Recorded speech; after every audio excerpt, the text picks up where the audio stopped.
आज जो हम आपके लिए खबरें लेके आ रहे हैं, जो आज बड़ी बैठक हुई लाहौर में नून लीग और पीपल्स पार्टी की क़यादत के दरमियान, जो नून लीग मेज़बान थी जिस मुलाकात की, उसकी भी कुछ अंदर की खबरें देंगे।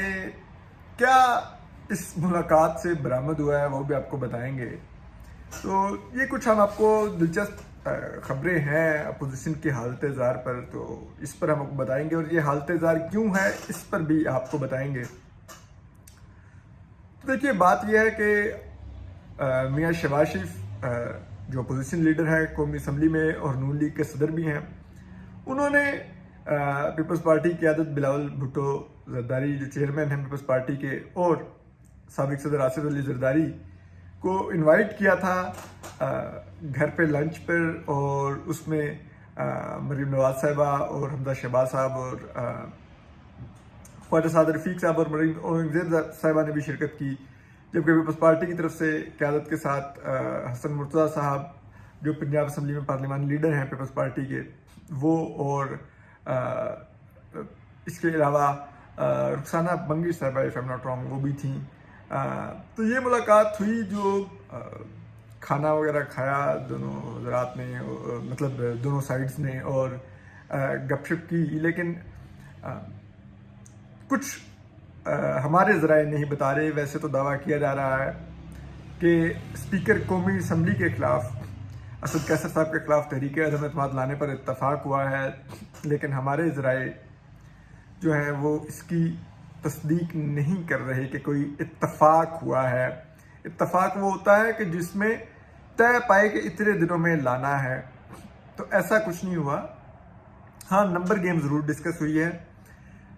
इमरान खान साहब के खिलाफ भी तहरीक अदम एतमाद का ऑप्शन डिस्कस हुआ, असद कैसर साहब के खिलाफ भी तहरीक अदम एतमाद का ऑप्शन डिस्कस हुआ, पंजाब असम्बली में भी उस्मान बुज़दार साहब के खिलाफ तहरीक अदम एतमाद का ऑप्शन डिस्कस हुआ।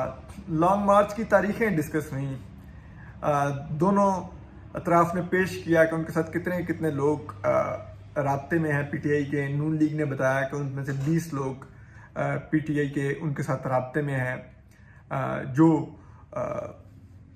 कहते हैं कि पीपल्स पार्टी की क़यादत ने भी उस पर उसका इजहार किया कि उनमें से 8 लोग तो वो हैं जो इससे पहले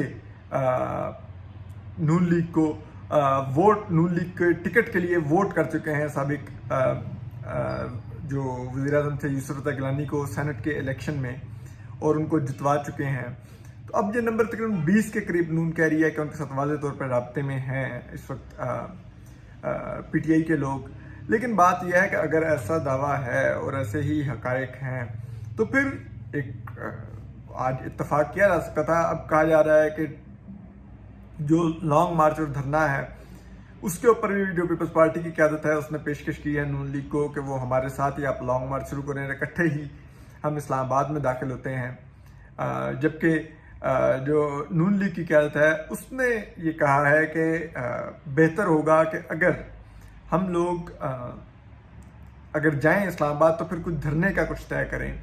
लेकिन अगर धरना 23 मार्च को लॉन्ग मार्च के बाद दिया जाना है, तो फिर उसके बाद तो अप्रैल के फर्स्ट वीक में वैसे ही रमज़ान आ जाना है, तब तक धरना वाइंड अप हो जाएगा। तो 8-10 दिन के धरने का पीटीआई की हुकूमत को क्या फ़र्क पड़ना है। तो वाज़ेह नज़र आ रहा है कि एक प्रेशर तो रखने की कोशिश की जा रही है, लेकिन हुकूमत गिराने की कोई संजीदा कोशिश नहीं की जा रही। और उसकी एक बड़ी वजह यह भी है कि जो पिछले दिनों एक सेंस ली गई थी कि शायद इस्टेब्लिशमेंट न्यूट्रल हो गई है। अब सब जिसे कहते हैं वो जो अपोजिशन जमातें भी हैं, हुकूमत भी है, वो इस्टेब्लिशमेंट की तरफ देख रही है। और इस्टेब्लिशमेंट का मसला ये है कि वो इस वक्त अपने कुछ मसाइल में उलझी हुई है। उसको चैलेंज दरपेश है अगले जो नवंबर में बड़ा फैसला होना है कि वो फैसला क्या है। तो उस सिलसिले में इस्टेब्लिशमेंट इस वक्त 3 फ्रीकों में बटी हुई है। 3 धड़ों में आप कह सकते हैं। एक धड़ा एक्सटेंशन का है, एक धड़ा जो है जो लोग रेस में हैं, और एक धड़ा लेफ्टिनेंट जनरल फैज़ हमीद का है। तो देखते हैं कि इस्टेब्लिशमेंट अपने पहले अंदरूनी शायद बहरान से निकल ले, तो शायद वो कुछ इस तरफ देखती।